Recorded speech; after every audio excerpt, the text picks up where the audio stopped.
fonction du fait qu'on est piéton avec de décembre 2015.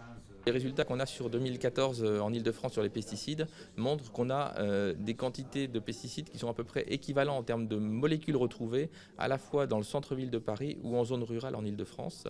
Par contre, ce n'est pas tout à fait les mêmes molécules puisqu'on a plutôt des herbicides qui sont présents sur la zone rurale alors que dans le centre-ville, on a plus d'insecticides.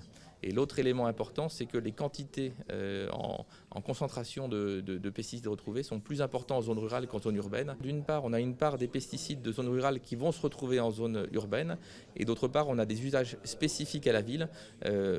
Chaque individu a, s'il ouvre un peu ses placards, des produits qui peuvent contenir des pesticides, et quand vous traitez vos animaux ou vos plantes, vous avez un impact sur les niveaux de pesticides que vous allez respirer et que vos voisins vont respirer. Aujourd'hui, on n'a pas de réglementation qui concerne les niveaux de pesticides dans l'air. Il y a des réglementations dans l'eau, mais à l'heure actuelle, il n'y a pas d'obligation de suivi des pesticides dans l'air que respirent les franciliens. Et on n'a pas non plus de valeur à respecter en termes de seuil qui permettrait de savoir si on est bon ou si on n'est pas bon. Un nanogramme de telle molécule, est-ce que c'est dangereux ou est-ce que c'est 10 ou est-ce que c'est 20? Aujourd'hui, on ne sait pas répondre à cette question.